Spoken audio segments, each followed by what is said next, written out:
Welcome to Trial by Wine. We take a closer look at crimes that highlight how fascinating humans can be. Schmidty, Swanee and Clarkey visit crimes and run them through their jury of three, debating both sides of the case to agree an appropriate, if totally fictitious, sentence. Please be advised, Trial by Wine may include explicit or disturbing content and will include drunken rambling. Listener discretion is advised. All right, how are we? Great. Very well. Yes, good to be joining you on a chilly little winter's evening. Cold. It's been freezing, hasn't it, lately? Yes. It's English weather. The other day I walked outside and said, "Oh, it's cold enough to snow," and thought, "Oh my God, I'm back in England." Yeah. And it was cold enough to snow. And in fact, I was at Kyneton and it snowed. And it so there you go. Yeah. Just, it didn't settle, but, it was flakes. Yeah. It's that time of year where I desperately look ahead at the forecast hoping for some sunshine. And I said to Stu on the couch before, I might just check the weather. And there's one day next week where it's a minimum of 1 and a maximum of 8. Oh, scorcho. I think we should all just be allowed to stay in bed that day. Yeah. I think so. Like the whole country. You're right. Remember when we were kids and when it got over 38 degrees, they'd send you home from school because it was too hot to be at school? I think there should be a reverse version of that where if it doesn't get over 10 degrees, you shouldn't have to go anywhere. I loved it. When I was in England, when it did start to snow, because for a lot of the time I was there, it didn't really snow over the winter. And then at the end of 2008, I think it was 2009, something like that, we had a real whiteout. I'd never seen it. And the whole time I'd been there. And there were feet of snow, and all the schools were closed, and everything was closed, and you couldn't go to work and no one expected you to because you couldn't get there safely. I thought, this is grouse. More of that shit. Absolutely. I'm happy to put my boiler on and get the heating ramped up and work from home, no problem. Maybe if we just got little snowmakers made and pumped it into the driveway. At 38 degrees. Like in winter. Right. When it's 1 to 8, may as well. I can't get out, mate. I'm literally snow locked. I can't help you. No one's sorry. And I can't believe it only snowed literally across my driveway where the gate is. How does that happen? I know. Shocking. But I've got a 12-foot drift there, so I'm not coming to work. Yeah. That's right. Yeah. Yeah. See you in a few weeks. Once it's melted. Yeah. Beautiful. So, have you got any news other than it's cold? We made salami on the weekend. Again, I'm still eating your last salami, no pun intended. Oh, stop it. It's an all-day gobstopper. Still chewing down on your last bit of sausage you gave me. Yes. So we're very excited about that. It's hanging outside and we're hoping that we don't all of a sudden get a rat infestation. But it's such a fun day. Well, my experience of making sausages was probably less fun because I was a child and it was in our shed. Yes, it was winter. But Dad would butcher a pig and we, have to make the chabai out of it. And that's how he burnt down the shed. The original shed was a stable and he had the smokehouse in it. And then mysteriously it burnt down and we're pretty sure. They said, maybe a rat or a possum got in there. Maybe. Maybe. Ancient timber stables burns down. What a surprise. But yes, I remember it was being cold and everyone being grumpy. So it wasn't that much fun. But I'm sure as an adult it'd be much more enjoyable. It is much more. Tell me though, did you ever make long pig sausages? That pig, when it hung in our shed, it was always very long, that pig. But it wasn't a human, no. So we only made pork, of the other white meat. Right, the other white meat, yes. I have no news. I didn't make any salami. I went up to the houseboat actually and on the weekend and I spent it with a couple of girlfriends and I who are doing this. We call it Hot Girl Summer. I think I've talked to you about it. Yes, you have. Where we sit on a couch, eat a shit ton of food and sit there like beached whales and watch Below Deck. I suppose we should introduce ourselves. I'm Schmidty. And I'm Clarkey. Together we are Trial by Wine. Minus Swanee. Who's still gallivanting around the UK. That's right. Oh, not the UK, just Europe. Yeah, all of Europe. She's not everywhere. Even jealous that she's in summer. Actually, she hasn't, as far as I know, hasn't posted a single photo, so I have no idea where she is. But she told us she was going to Europe, and I'm prepared to believe it. Yeah. Yes. So, yes, she's off. You're stuck with us, listeners. Sorry about that. Yes. And what are we drinking? Oh, we're having a nice little feather-top Pinot Noir, also known as a Point Newer. I am on a little story with this. So I'm coming to you live from Echuca, where I am I've got an event tomorrow in Echuca, so I've come up tonight. So I'm in a hotel right now, and on my way here, I came via Heathcote. And as I hit Heathcote, I thought, should I turn left, which is the direction I'm supposed to go in, or should I turn right and go to Heathcote Winery? I mean, of course you should go right. And at the same time, my bladder was saying, I really need a wee. So I thought, I'd better go to Heathcote Winery, or at least a public toilet, because I had another hour and a half to go before I got to Echuca. But I also thought the lovely man from Heathcote Wineries called me a couple of times recently and left messages telling me about their latest specials, because I'm a wine member, of course, club member. He talks about my favourite one, because even though he tries to always upsell me to the rump or whatever the other expensive wines they have, he says, oh, and by the way, the one that you really like, the HQ, is on sale for blah, blah. As a member, it's I nearly said $1. It's $10.83, the HQ, which is this is the 2023, so it's pretty young Shiraz, but it's still as drinkable as it's ever been. And I got a cheeky dozen, because also on my way I thought, oh, we're recording tonight and I don't have anything to drink.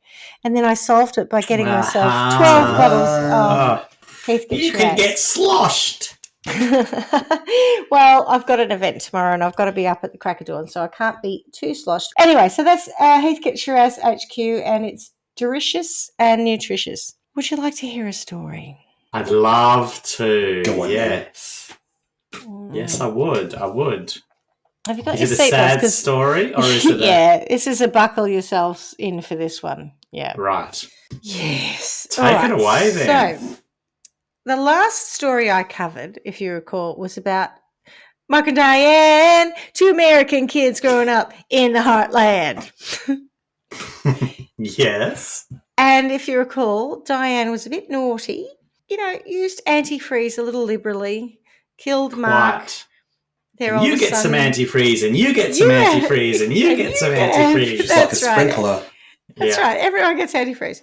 Because she had her favourites, didn't she? Just the one, Rachel. Rachel was a favourite. Yes. At the time, you asked me if there was such a thing called familicide, and whilst in that episode I kept referring it to family annihilation, basically the terms are used interchangeably for the same thing. So I'm going to tell you another horrific story about this form of mass murder. Aren't you a love? Yay! Thanks for brightening our day. So my sources are crimetraveller.org, Wikipedia, Murderpedia, all that's interesting, weirdnj.com, abcnews.go.com, thesun.co.uk, crimelibrary.com, and that had a huge piece by Catherine Ramsland, which was very good. There is also a podcast about this, of which name I can't recall. It goes into enormous detail. In fairness, I didn't have time to listen to it, but it's probably really good. So I'll tell you about that at the end, should I remember. Great. I did, but I didn't listen to it, so I'm not quoting it or referencing it. But I'm very confident that the two girls who do that podcast have done a much better job of it than me. But here you go.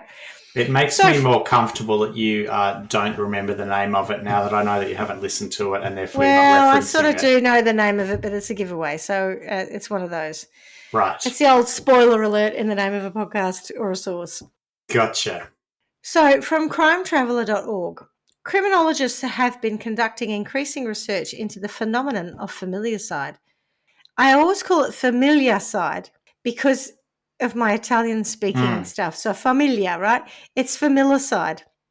So right. I will mispronounce that all the time because in my head it's been familiacide, but it's familicide. As long as everyone knows why, that's okay. Because they're familiar, it's the familiar side. Yeah. Yes. Yeah. Okay, so criminologists have been conducting increasing research into the phenomenon of familicide and in the process have produced many terms and definitions to describe such acts and distinguish them from each other. Familicide, the family annihilator, murder-suicides and family murders are all terms that have been used to describe cases where a family member has killed other family members.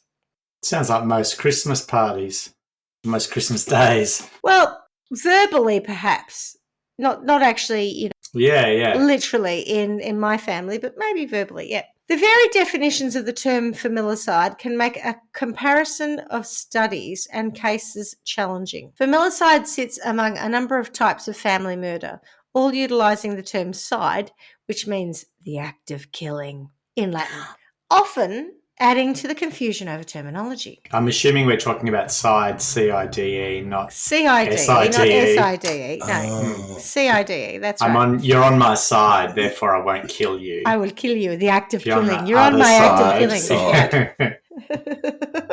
No one wants to be on my CIDE. Yeah. So, matricide, the killing of one's mother. Patricide, the killing of one's father. Siblicide, the killing of one's siblings. Fratricide, the killing of one's brother.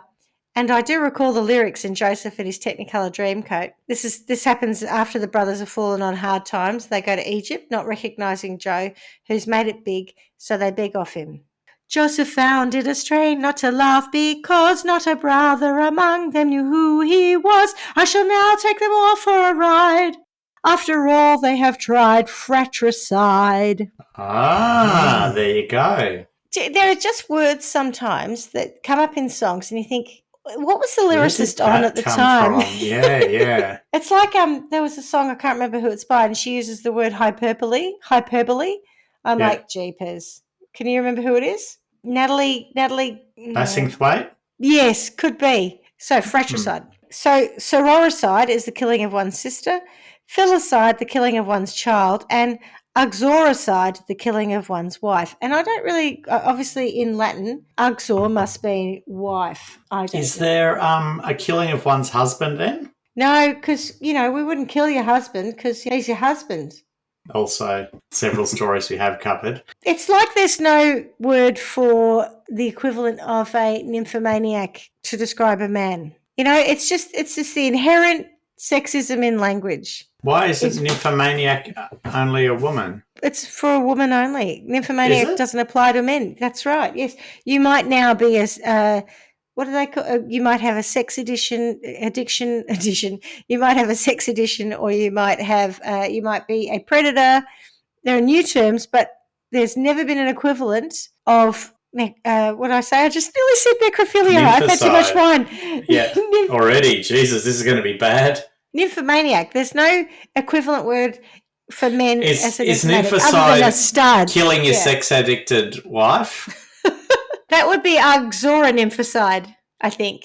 And what about, because we did say killing your child, but what about like bubicide, which is like either killing your little baby or killing your big fat bald husband who's in jail? I've Could not go heard either of way. it. No, I just made it up. But no, I know, but I mean, I've not heard of a term that answers that question. Okay, bubicide. Oh, no, it's still not husband. Parricide is the last of the sides, and that's the killing of one's parents. Yeah, right. As I said regarding Diane Stoudy, it's relatively rare for a woman to kill her family. From a study published in the Howard Journal of Criminal Justice in 2014, where newspaper articles from 1980 to 2012 reported familicide, in 59 of 71 cases, the perpetrator was male, and over half were between the ages of 30 to 40 years old at the time of the crime. Well, I'm past that danger period. That's a relief. 57 of the cases happened at home, and in 68% of the cases, the male annihilator committed suicide after the murders. It always annoys me. Why don't they just commit suicide to start with and do the world a favour? I mean, I don't want people to be committing suicide, but I don't want them killing other people and then doing it. Yeah, well, maybe what I'm about to go on to answers or doesn't answer that, probably doesn't. But anyway, Professor David Wilson has stated that the family annihilators have received little attention as a separate category of killer, and they're often treated like spree or serial murderers. a view which presupposes traits such as the idea that the murderer snaps or that after killing their partner or children, the killer may force a standoff with the police, death by police, which is not an entirely accurate representation of these killers. In most of these cases, the perpetrators had good backgrounds, no criminal records, good families and friends, and no red flags that would indicate they would kill anyone, let alone their family. More often than not, they're middle-aged men with good jobs and seem to be the model father, husband, and family man. So, with that in mind, let me introduce you to John Emil List. Born on September 17, 1925, to German-American parents Frederick and Alma, John had a pretty good upbringing. His father was a devout Lutheran and Sunday school teacher, and I read somewhere that he'd been pretty strict in terms of his religious beliefs, but I wouldn't have thought that odd at the time, and certainly not from a German American immigrant or family line, having been raised as a half Hungarian Australian. John went to Bay City Central High School and graduated in 1943, and like many young men at the time, enlisted in the Army, serving as a lab technician during World War II. After the war, John was discharged and went to the University of Michigan in Ann Arbor, where he got a degree in business admin and a master's of accounting. He's a very exciting man. And was commissioned as a second lieutenant through the Reserve Officers Training Corps.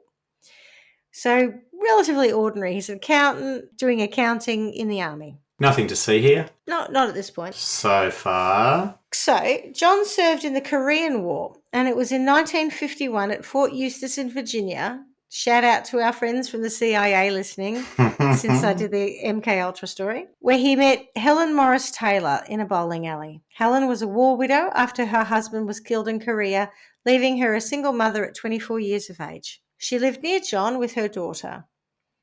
Only 2 months after meeting John and Helen married on the 1st of December, 1951. That's too fast. I don't want to sound judgy, but that's too fast. Well, it might have something to do with the fact that Helen had told John that she was pregnant. She was pregnant. That old chestnut. Was she? Wasn't. She was a truth stretcher. Oh, no. Honey trap, honey trap, honey trap. Once he'd completed his Korean tour, John went off to work as an accountant for a paper company in Kalamazoo. Oh, what a girl, a real pipperoo. I liked her looks when I carried her books in Kalamazoo, zoo, zoo, zoo, zoo. Now, he did pretty... Oh, it's a Glenn Miller classic. I can't believe it. You spent enough time with my father. You must have heard Kalamazoo. K-A-L-A-M-A-Z-O. Whoa, whoa, whoa, whoa, whoa, what a gal. I can't believe you've never heard it. I mean, yes. How could I argue with that? And it's the right period, sort of.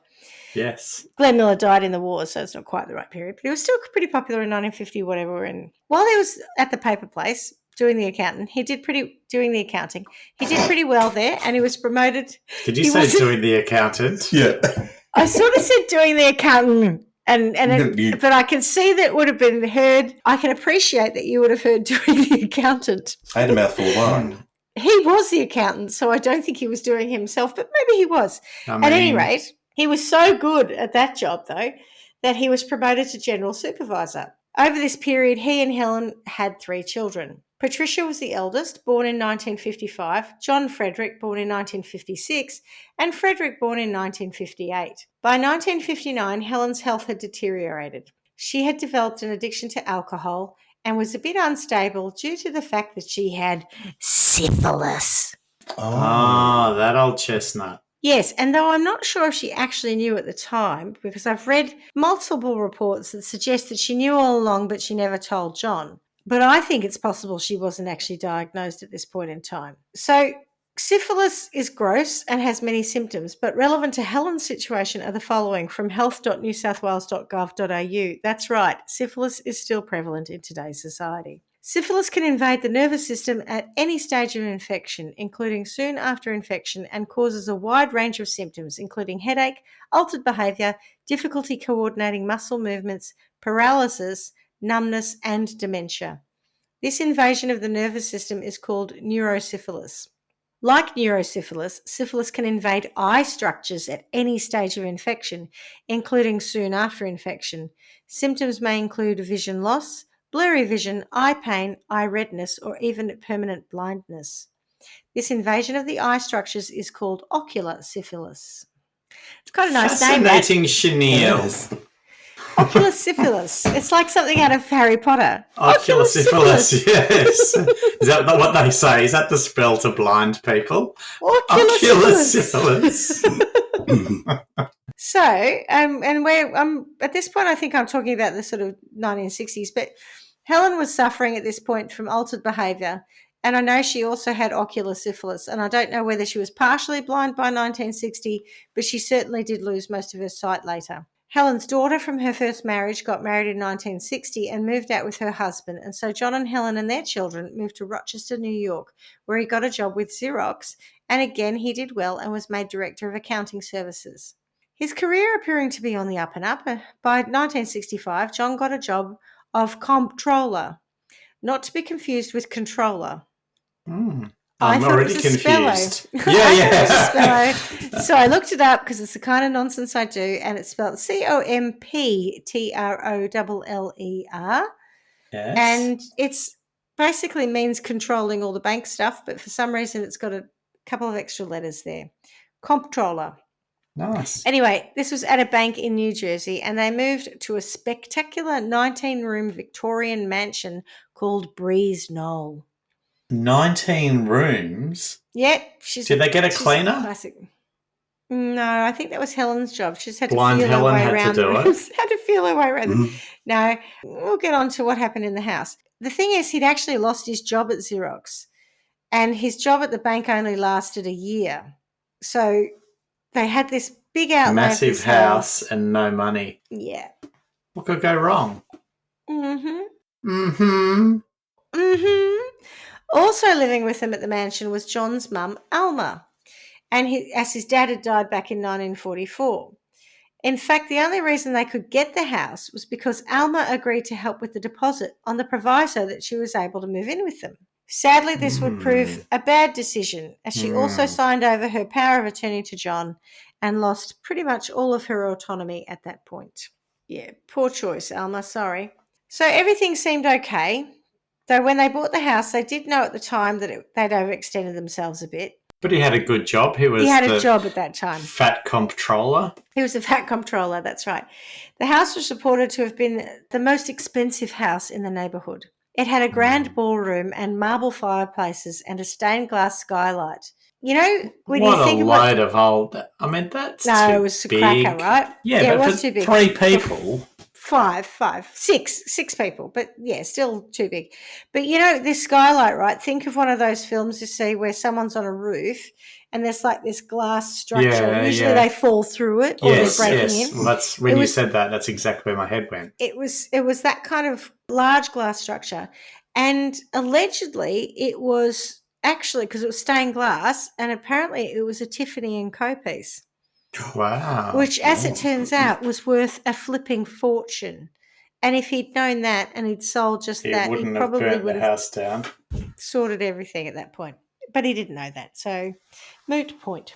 Anyway, whilst the house was exceptionally grand, the Lists had to economise to some degree, especially after he's lost his job. Whilst Helen enjoyed retail therapy, and apparently she enjoyed retail therapy quite a lot, didn't seem to extend to furnishing the house or turning the heating on, which I also understand, and my house is quite a bit smaller. Eco panels and heated throw rugs are the go around here. That's why now I'm in a chuka in a hotel room, I've had the aircon on nice and high. Whilst John wasn't super social at work, he was described as a bit aloof and he didn't seem to have many friends. He was seen as a pretty good father and husband. He, along with the kids, Helen and Alma, went to church every Sunday, and John was a Sunday school teacher also, although, in fairness, Helen wasn't actually into the church stuff at all. His neighbours noted... Helen? she wasn't a Lutheran. She wasn't in anything. She'd rather stay at home and drink, I think. His neighbours noted... Helen. You and Helen have quite a lot in common right now. Yeah. His neighbours noted that he was a bit odd. He mowed the lawn dressed in his suit and tie, which is a far cry from the bathrobe that my neighbours see me in all the time. And so do you usually. Do you mow the lawns in your bathrobe? No, but I put the bins out and I maybe pull some weeds. Yeah, that doesn't count. I do sort of like strange lady standing in her bathrobe stuff. Yeah. Yeah, you'd nail that shit though. They go, oh, there's that crazy cat woman who doesn't have any cats. Without cats, that's right, yeah. As we know, there's always something lurking under the surface. Yes. Helen's condition deteriorated, and by 1969, she was no longer going to church at all. It was quite abusive to John, telling him that she was crap in bed compared to her first husband and would fly Did for he get handle. syphilis? The first husband had syphilis, so John should have said, at least I didn't go around giving people syphilis. No, but did John get syphilis? Not reported ever. So I don't think so. And I don't know how it works. As in, I would have thought there was a good chance that he would have, but not sure. So she was addicted to I mean, you could Google that. Or not. Like. No, I just thought, you know a lot of stuff. Well, I was telling this story, pre-telling this story, because I said, we were having dinner, and I said, oh, I've got to go. And then someone said, what are you doing? I said, oh, we've got this podcast. And I said, I'm doing this story about the family annihilator. And the question of the syphilis came up. And it made me think of Henry VIII, because part of the problem with Henry VIII was that he couldn't produce, because he had syphilis, he struggled to produce a male heir. And they had one, I think he had one male heir, but he died young. He was a sickly child because of the syphilis. And I thought, well, this is interesting, because then Helen went on to have 2 boys and a girl. So I'm guessing syphilis attacks males and female reproductive organs differently. Again, I don't. And I said, no, actually, now that you talk about it, my sole kind of background of syphilis is Henry VIII. Just going way back. So Helen was addicted to alcohol and tranquilizers and was spending money that they didn't have and ignoring the kids. I mean, there's some classics, red flags right there. She was addicted to alcohol and tranquilizers and spending money that I didn't have. But it was the late 60s, and a lot of women, I think a lot of housewives, I've watched Mad Men, right? So I know everything. And, they seem to be into the Valium, and isn't it Valley of the Dolls? Was the book written about the same sort of period of women who are pill popping and drinking and just disillusioned and have nothing to do, and I haven't watched Mad Men, so I don't know. Terribly boring lives, stuck at home looking after the children with no careers or nothing. Tranking themselves off their heads. Well, frankly, I would too. Because they don't like baking. Yeah. I would too. I would be a massive alcoholic if I had to stay at home and just look after my husband. As opposed to what you've become. What have I become? What slur was that? Just a minor alcoholic. Oh, only when we're doing the show these days. Not a massive alcoholic. Is that the only time you drink? Pretty much, yeah. God. Yeah. I know, it's great. It's my excuse. We drink most days. No, I've cut it right back. For no reason other than sometimes I just don't feel like it lately. In case you missed it, she was addicted to alcohol and tranquilizers and was spending money that they didn't have and ignoring the kids, leaving the parenting to John. She was also blind by now and was no longer going to church. And it was around this time that Helen was diagnosed with cerebral atrophy, which I'm going to say must be her brain was dying. Yeah. And that was when the syphilis diagnosis became known to John, so 1969, and he was told to have her institutionalised, but he wouldn't do that. Aww. Now, he likes her too much. What I like guy, my alcoholic tranquilised wife who spends money that we don't have and ignores nearly the 30 kids. years. At this point, they'd been married nearly 30 years, and at some point he liked her. Alma was a fairly standard, so Alma, the mother, was a fairly standard German-American mother. She never liked Helen. She didn't think she was good enough for her son. And it would be fair to say John was henpecked by his mother. Now, remember, when they bought the house, Alma, part of the deal of Alma putting the down payment was that she would move in. So he's got a very strong, controlling mother telling him what to do, and he's got a wife who's way off the rails. Patricia, the eldest girl, was behaving like most teenagers, allegedly smoking, possibly taking some recreational drugs, hanging out with the bad kids, doing Satan's work in the form of drama, and allegedly dabbling in witchcraft. Which, surely she's knocking off some of Mum's tranquilizers. Well, she might have been, but I think she was doing, dope at school and stuff, the ganja. And frankly, everything that I just described is fairly normal in a teenager. Nowadays. It's certainly, even then, you hear lots of people talk about, I wouldn't say I was a witch, but, I started buying crystals, and like my nieces have done the same thing. You just go through the kind of I'll call it light occult period. And I Maybe it's But just went down, spiritual. maybe. I went down this rabbit hole with this bit of the story around Patricia. And I came across a blogger who, I can't remember who they were, but they said that they had gone to school with her. And they put all of these salacious, unsupported statements about Patricia having an affair with a drama teacher and some other woman. And it was just all this stuff. Anyway, none of it's relevant. But there was this sort of talk around Patricia where, because she was good girl going bad, it may play into where John ends up. That's all I'm saying, right? So I didn't Right. believe a lot of what this person was saying, but I think it's fair to say she's acting out at her age. She's Yeah. 15 or 16. So now he's got 3 challenging women around him. Yes. So the big issue was that John had lost his job at the bank, and from what I gathered, couldn't hold down subsequent jobs. So he'd gone from having a strong career to suddenly being unemployed.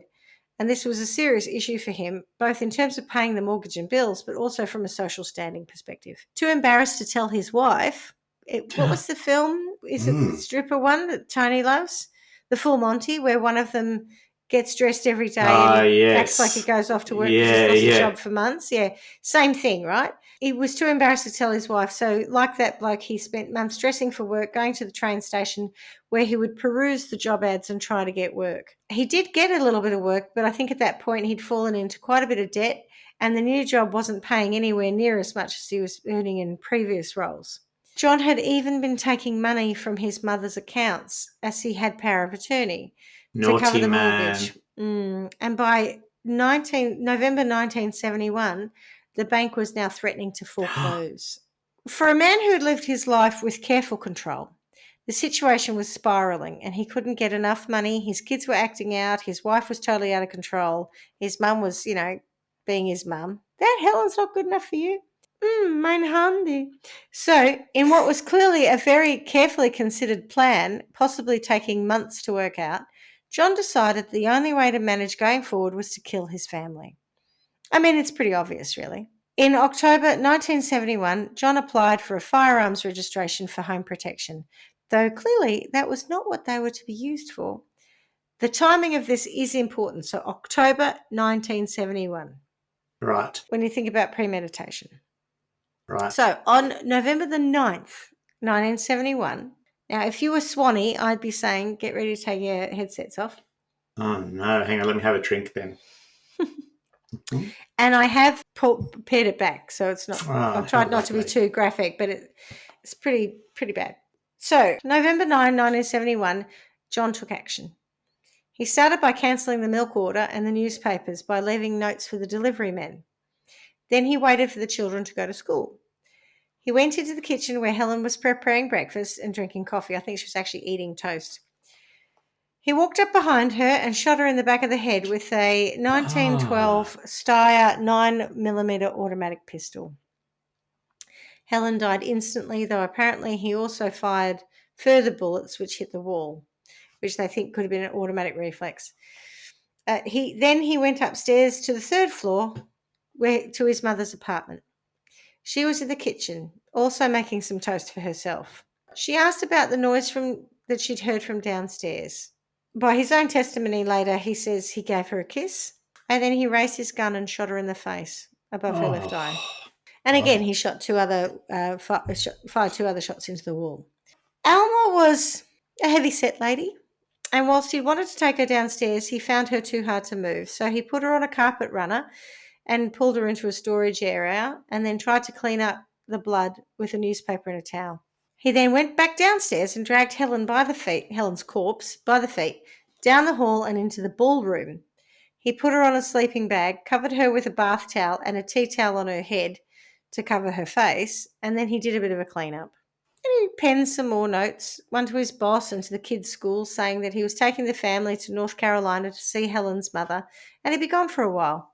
Of course, the kids were still at school, so he went outside and raked some leaves, which he was seen doing by a neighbour, and then he had some lunch at the same table where he'd shot his wife of 20 years not long before.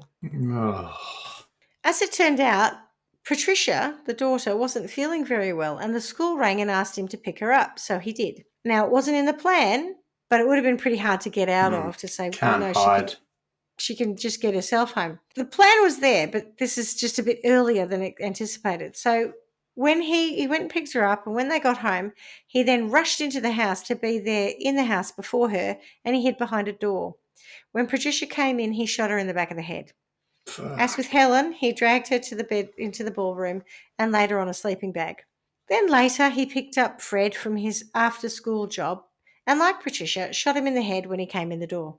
He hadn't even had time to take his coat off, Fred that is, Fred Jr. Again, he dragged him into the ballroom and placed him next to Patricia with his head touching Helen's. John Jr., who's the eldest, I think, was at soccer practice and not expected home immediately, so John Sr. went about his business. When John Jr. came home earlier than expected, there was still blood all over the kitchen. So John Sr. tried to shoot him the second he entered the room. John Jr., however, grabbed his hand and there was a struggle with several shots going into the floor, the cabinet, and the dining room window. Unfortunately, though, John Jr. was shot in the back and the head. He didn't die instantly, though, so John kept shooting at him. John Jr. dragged himself across the floor and turned over, so, he's commando-style crawling, and then he turns over, where John Sr. shot him in the eye. Still not killing him. What? Well, that's what I read, but he was twitching, so maybe it was nerves, I'm not sure. John Sr. thought he was still alive, so he shot him another 10 times. What? Sorry, shot him 10 times in total to ensure he was dead. Again, he was dragged into the ballroom and laid out with the others. And all of the family had their faces covered by towels. In fact, they were on sleeping bags and they had towels over them and towels over their heads. So to a unsuspecting passerby, you wouldn't have recognised that it was a pile of bodies straight away. John then knelt and prayed over them. The motivation for the murders were pure. He didn't want them to know poverty or lead sinful lives, so he spared them the anguish. What a guy. That's the reason? Yeah, pretty much. His planning was so good that he'd actually mailed a letter to himself, which was delivered that afternoon while he was getting ready to get out of Dodge. And I'm not really sure what the point of the whole sending a letter to himself thing was. I was a bit confused by that. Anyway, the point is, he didn't send the letter on that day, right? So he's planned this. Yeah. That evening, he rang his Lutheran pastor, telling him that the family had gone to North Carolina and he was going to catch up with them, so he wouldn't be teaching Sunday school that week. He also called Patricia's drama teacher, the one I was telling you there were allegations by that mad blogger about the teacher and Patty, to say we're out of town, right? So don't expect her to come to rehearsals for a couple of weeks. He wrote some letters to various people, including a 5-page confession to his pastor. He asked that the kids, and I assume Helen, be cremated as they had asked for that, and Alma to be buried in a plot she already had in Michigan. And so just to be clear on that, several weeks before he killed them, he was sitting down to dinner and he asked them, if you were to die, how would you like to be buried? Oh. Do you want to be buried or cremated? Oh, he's a good egg, isn't he? And the kids said, I think we'll go for cremation.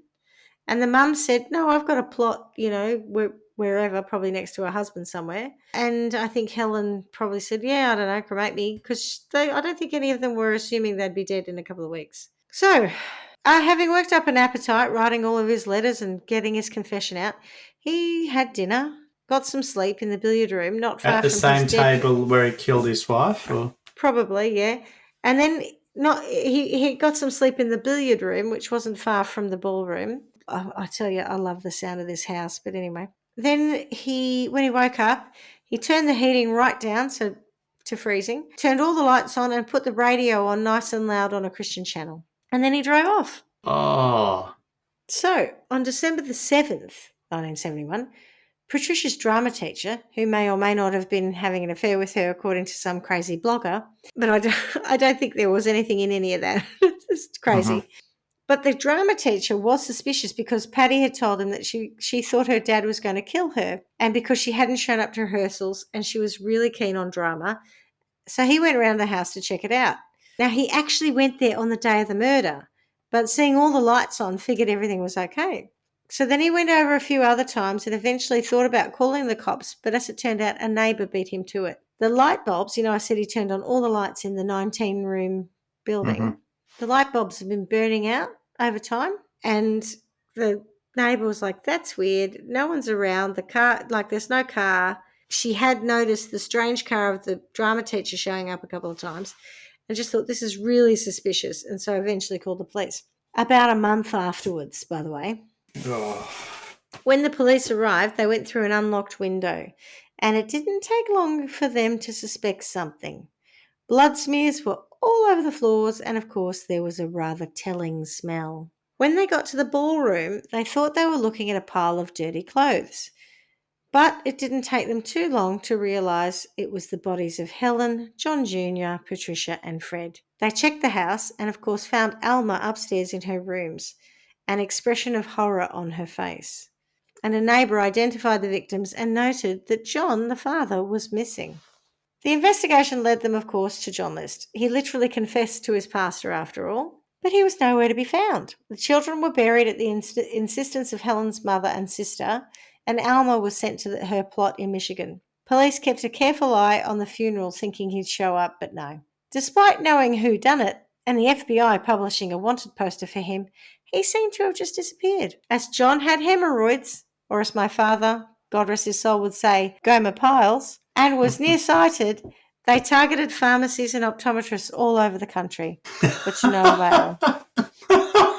It was the 70s. That's a long, like a long bow stretch, to draw. long bow. Yeah. 9 months later, someone torched the beautiful house, but it wasn't John. Oh, it wasn't John. No, I'm going to say it was just someone who didn't really like, because there'd been this grisly murder in this beautiful mansion. I think they must have had a bit of a, macabre tourism happening, people going there to check it out, and people in the neighbourhood didn't like it, so I think someone just decided to go around and burn it down. And it's a shame because it was a beautiful house. That house is a victim. It is, yes.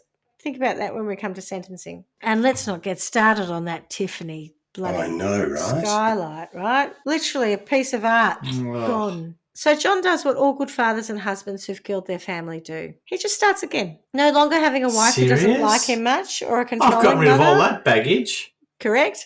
Or naughty kids to deal with and massive debts. He's free to be just whatever he wants. So John had hightailed it to the Rockies near Denver in Colorado and, of course, was living in a rented trailer because, of course, you are, right? If you're on the lam, you're either in a shitty motel or you're in a trailer. A rented trailer, yeah, with Brittany. He took on the name Robert P. Clark, who had been a student in the same course as him. No relation to you, I know. But the real Robert didn't remember him at all, so for whatever reason, he just took his name. He faked a social security number and worked as a shift cook at a Holiday Inn. He then moved again and picked up accounting work. Much more his jam. In 1975, he joined a Lutheran church in Denver, which was risky. Because he's already confessed to one pastor at a Lutheran church. Is that? Because these are his characteristics that over time you might be able to draw a conclusion that he's got the same characteristics as that mass murderer, John List.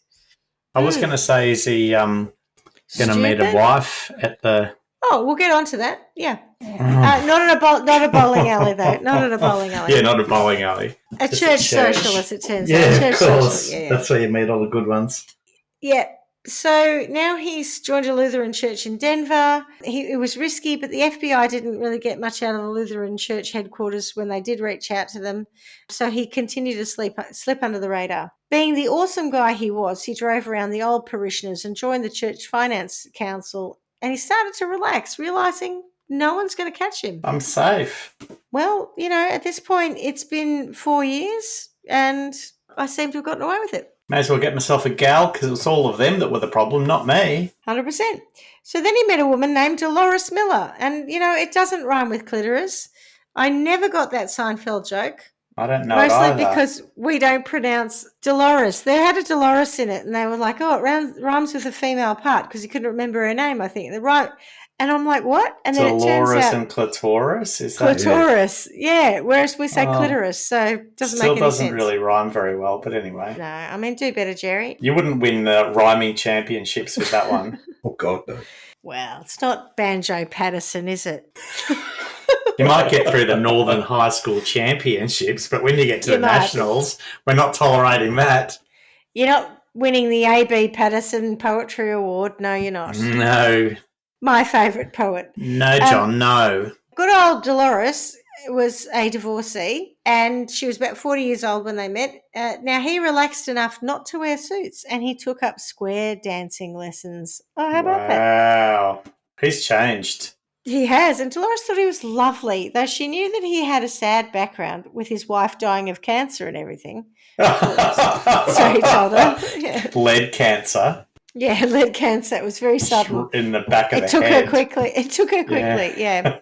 So Dolores and Bob, at this point, Robert, married in 1985. And in fairness, I think he met her in sometime in the 70s, like 1976. So they didn't marry immediately, put it that way. But some old habits refused to die. He learnt his lesson from the previous marriage. Well, she wasn't married. She wasn't pregnant, yeah. Some old habits refused to die, and in 1986 he was fired from his job for being a recalcitrant dinosaur.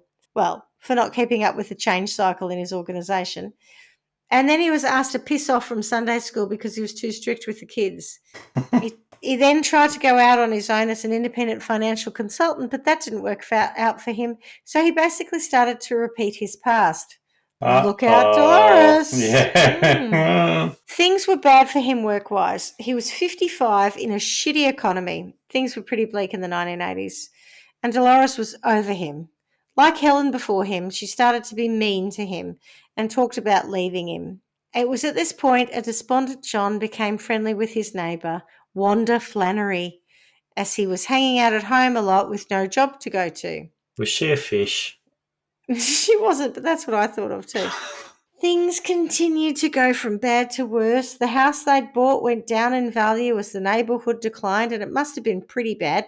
Someone beat his dog to death outside their gate, which is truly shocking. What? Aww. Someone beat their own dog to death, or someone beat Robert and Dolores' dog. Yeah.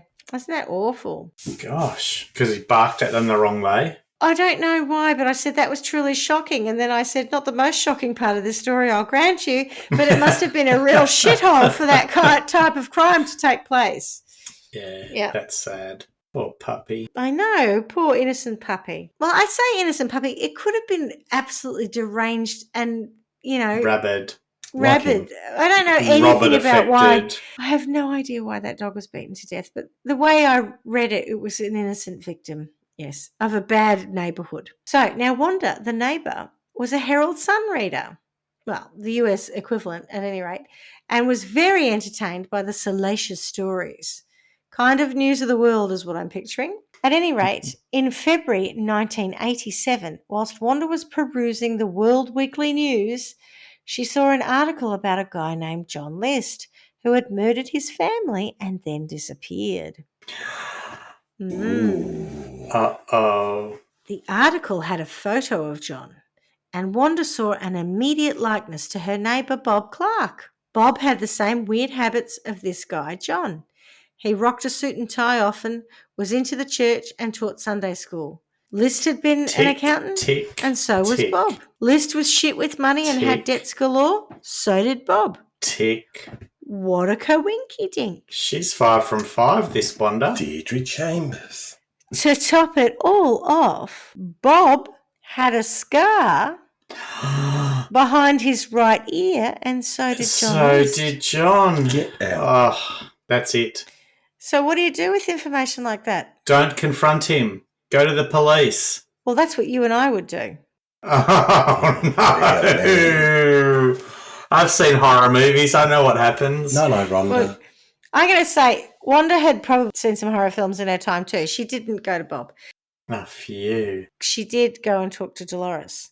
She was very concerned that Dolores was living with a murderer and didn't know. So she went over to talk to Dolores when Bob was out, but Dolores thought she was a bit whack and threw the article out and didn't ask Bob about it at all, and Wanda left it at that. Oh, mistake. Then Bob, in 1988, got a job in Midlothian, Virginia. I also read Richmond, but whatever. And he and Dolores moved away. But Wanda always had her doubts. Okay, now, if this story wasn't weird enough, let me introduce Jeffrey Paul Hummel, who was a detective that had picked up the case in 1985. He was sure John List was still alive, given there was nothing to say he wasn't. Lots of people thought he was dead at this point. And because he found the crime so revolting and there were no leads coming in, they had done this, they put this photo in the article, which was an age-adjusted likeness, and no one had really picked up anything. And the Lutheran Church headquarters hadn't been able to help. They were getting nothing. So was he the decided age-adjusted likeness like, It's or just was it one of those sketches, ones where it's like, that looks nothing like anyone? I haven't seen it, but I'm going to hazard a guess that as there were simply no one came forward on that, I'm going to say it wasn't very good. Yeah. He decided to go to the only reputable source that made sense at the time to get more information and more leads. What's your guess on that? Reputable source. Google? Wasn't around then. No, it's 1985. Paper. Newspaper. The paper? No, he went to a psychic. Oh, what? Sorry, you used the word reputable. I know, I was being sarcastic. That threw me a mile. As you may expect, it didn't really give them anything useful, but the psychic Elizabeth Lerner did say that John wasn't dead. He hadn't flown out of the airport, so his car had been abandoned at the airport when he left Right. New York, but he hadn't. They'd assumed he'd flown somewhere, but he hadn't. He'd gone by bus or train. She also said he was with a new woman, and he'd gone southwest, which these were all correct. And Florida or Virginia would be significant. Wow. Like most psychic readings, though, all of this is a bit vague, and whilst it would be proved later that much of this was correct, there wasn't enough to go on. It's the whole benefit of hindsight. You make the connections to the statements that have been made, but once they've you can't go in. Yeah, you can't go anywhere with that, right? But one of the things that she was quite specific about, she said that he would visit the graves of the children and the family on a specific date. And, in fairness, the detective thought, okay, fine. And so they had a stake. Yeah, they had a stakeout and he did not show up. So that was proved to be not correct. Was a specific date one of their birthdays or I can't the anniversary? I can't recall. But she just sort of said on the 17th of blah, blah, he'll be there.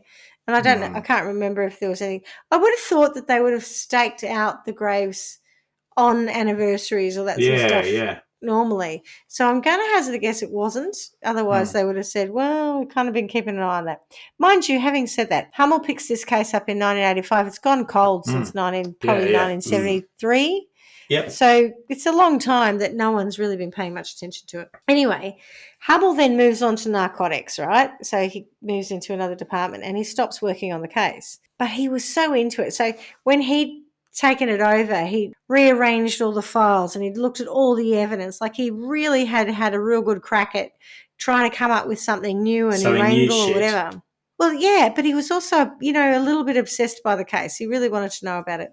So he's left the area, but the department, but he asked whoever it was who took over it to keep him informed about it. And he got nothing, because no one was doing anything with it. Now, around the same time, a certain program launches on the Fox network in the US. You may have heard of it. It's called America's Most Wanted. Da, da, da. It was quite a new program, and this guy Hummel, I think, was watching it, and because it was pretty new, they were saying, we want, the whole idea was to get the public to call in and provide additional information on cold cases.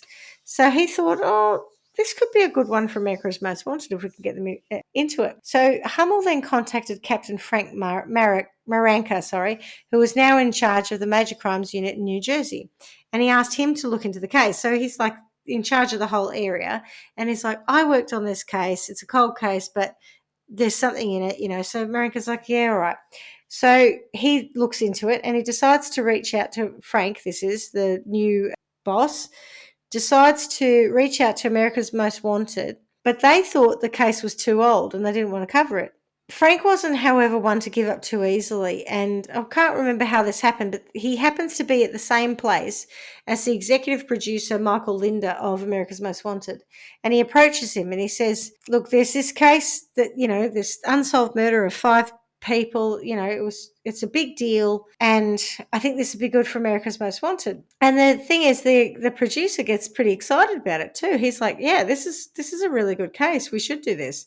But the problem is the only photos they had of John List were from pre-1971. So then they enlist another Frank, so don't get confused, Frank Bender, who was a sculptor and photographer in Philadelphia. And so he did a clay reconstruction of what he thought John List would look like. What are we up to now? 20-something years, or I can't remember when this is, 18. Late 80s, so maybe this is 16. Say 15. It's about 16 years after the fact, yeah.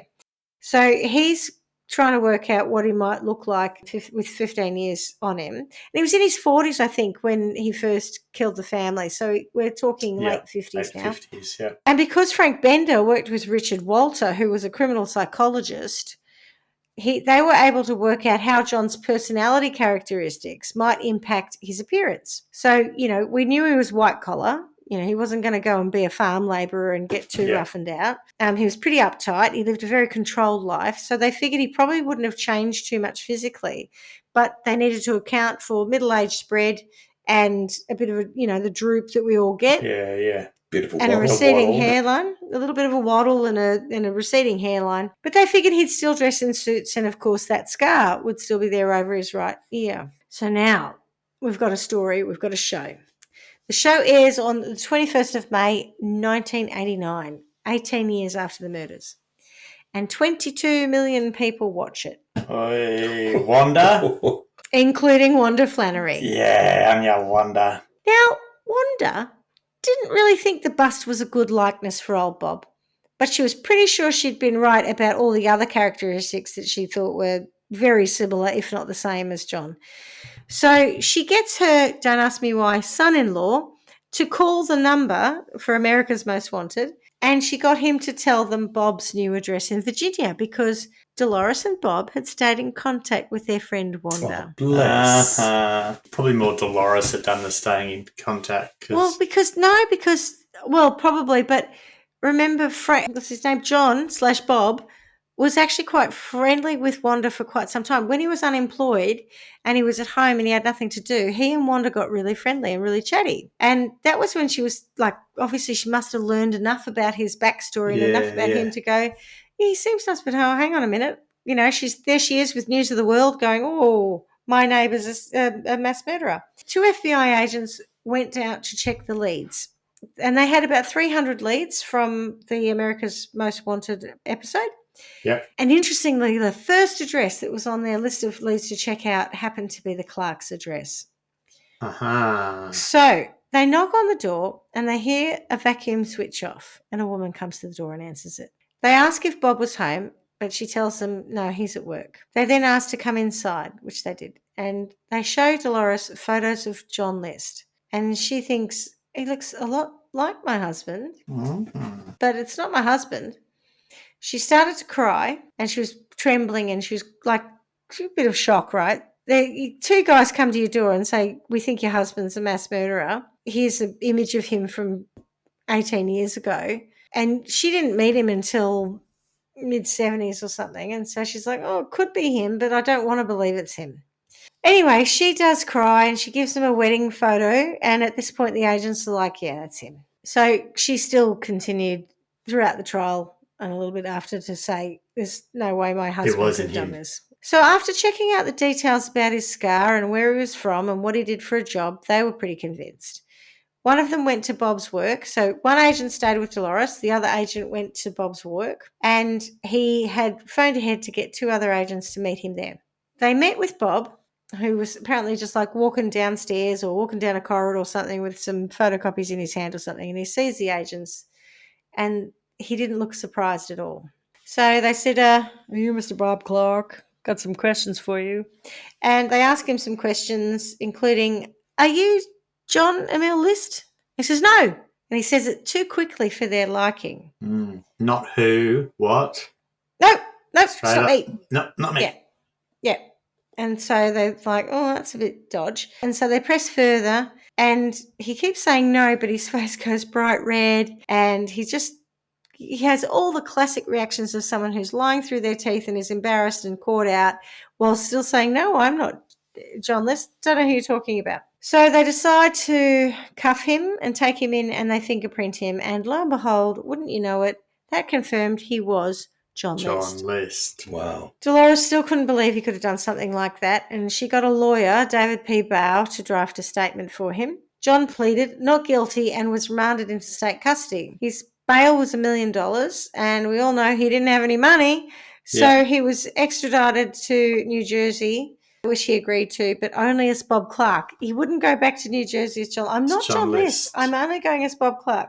So he got a court-appointed lawyer who was Elijah Miller. Then Helen's sister Jean confronted him, so the first person who he'd known from his previous life, and asked why he'd done it. And he said, because there was no other way. He's not an ideas man. He's very linear thinker. You know, I talk about this quite a lot where I see in men around me that they make up their mind there's only one solution to something and they can't think through, like, outside the box. Yeah, and I think a bit of that's happened here. If only he'd found another way of looking at it. Let's just plot it out on a whiteboard, John. I feel like there are a number of ways. If he's my husband, it's the only way. Because my husband, like, I go, you could do this like that. And he's like, no, I've already thought about it. It must be done like this. Permutations and combinations plus engineering equals, that's a no from me. Yeah.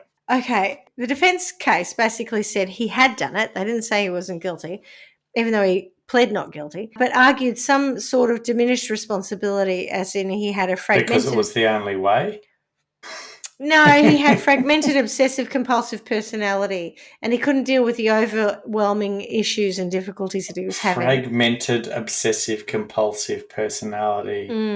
He acted to save his family in a godless world. What? Is that what they said? I know. Yeah. My God. The prosecution, of course, on the other side, counted weren't that lapping that shit up. No, that he was evil, calculated and cruel. He was unhappy in his life and wanted a new one, free of the old mistakes and mess. He had maliciously murdered his family and was fully aware of what he was doing. His own confessions, set-up letters, ballistics and the autopsies indicated he was totally in control. He was found guilty on 5 counts of murder in the first degree and was sentenced to 5 consecutive life terms. Hey, that's better. Yes, excellent use of the word consecutive. The trial on 5 counts of murder in the first degree lasted 7 days, which isn't very long. Yeah, quick. John Emil List died in prison in 2008. He was 82 years old. 18 years, that's, I mean, nowhere near what he was sentenced to, but, you know, Well, at least it wasn't a year later or something, yeah. Well, yeah. Now, I couldn't find anything further on Dolores. She was born in 1937, same year as Mum, so she'd be 86 or 87 now if she was alive. The only mentions of her are that she couldn't believe that the man she knew could be a cold-blooded killer. But then again, when you think of the Golden State Killer or BTK, their wives had absolutely no idea that they were murderers too. Nor John Wayne Gacy. Yeah, I don't think she had a clue. You know, wherever she is, I hope the rest of her life was as trouble-free as possible. So, what are your thoughts? It's very disturbing. Isn't it? Yeah. I'm not okay with the dog. And it's such an incidental point too.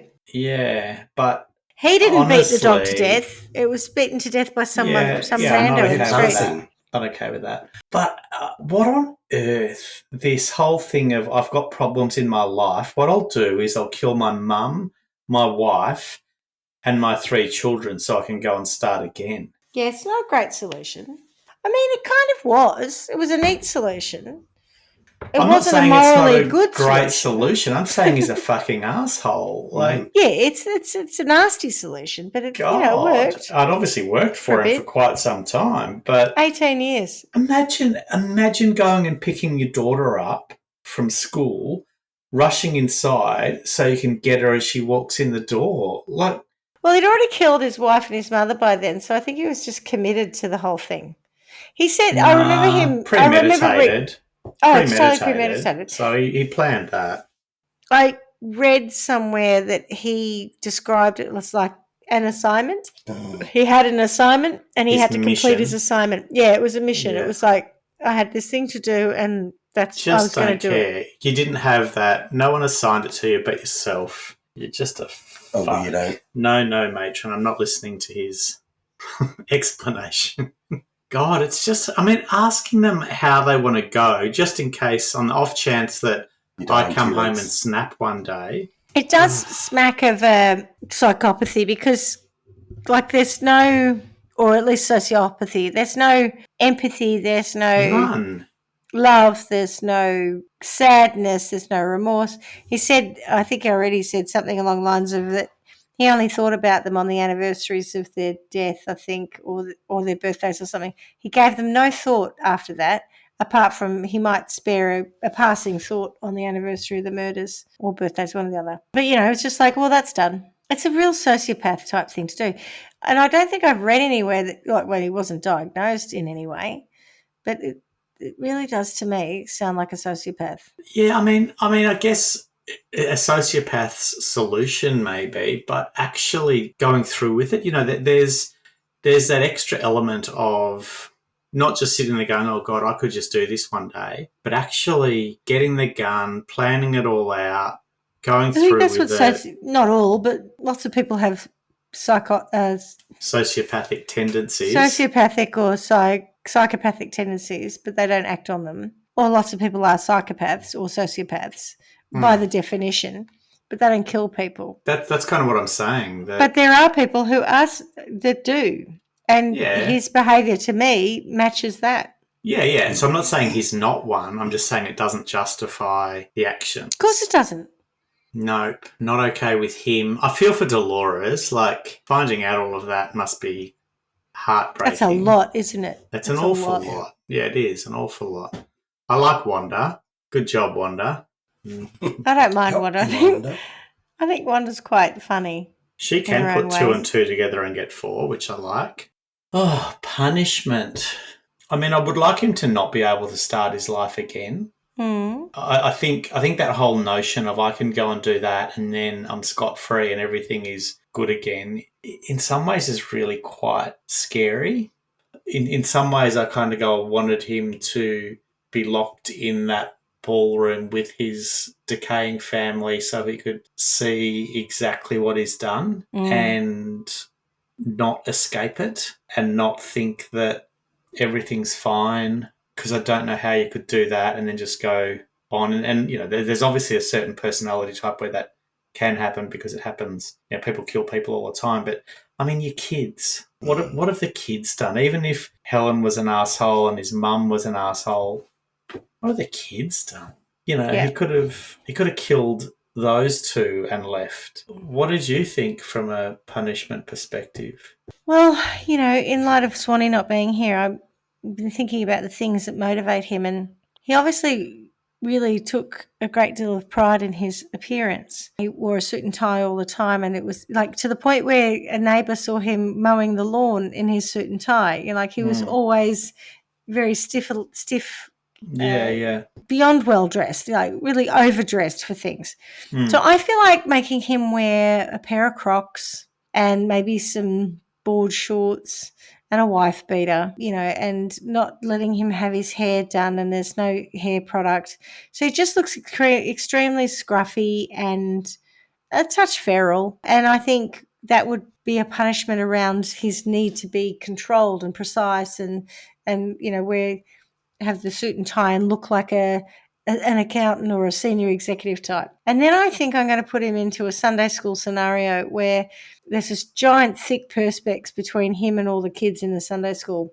And he's a Sunday school teacher and none of the kids are following anything he wants. He can't, he's got no control whatsoever over any of the kids in the class, and they're just running amok.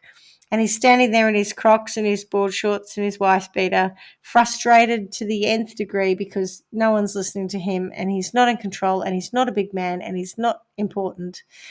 And I think he just kind of has to sit in that state to just get some humility, I guess. Ultimately, all of those things were more important than your children. But again, I'm not even sure about that. I still think to some degree he was just a sociopath or a psychopath, and and just could turn off or turn on feelings. Because he was a good Lutheran, he married Helen because she said she was pregnant. She did get pregnant relatively quickly after they were married, but he was like, I'm going to do the right thing. I'm doing the moral thing. To then turn around and kill your whole family.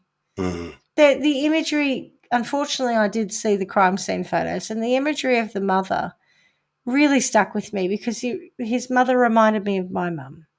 And I just thought, to walk up to an old lady who trusts you implicitly, you're her son, and she has, even though she henpecks him and whatever, she wants only the best for him. She signed over her power of attorney. She helped him buy the house. Right. She's probably, doing household stuff for them and looking out for the kids and whatever, picking on the wife. I mean, that's what mothers-in-laws do. To walk up to her as a Judas kiss and then shoot her in the face. I mean, fucking hell. What a fuck.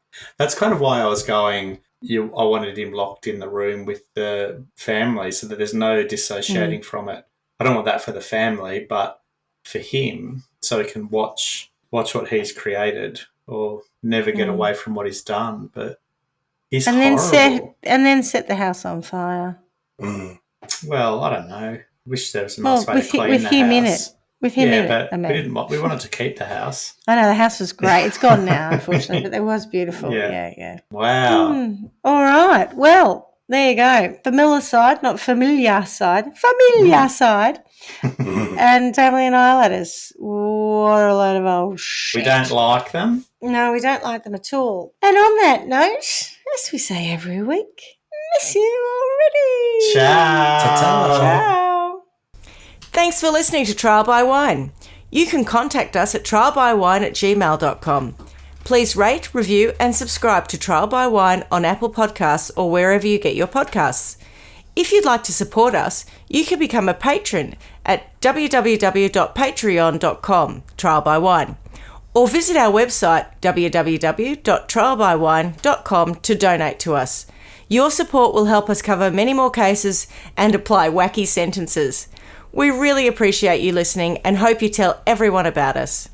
Our cover art is by John Christo and music is by Beauchamp from pixabay.com.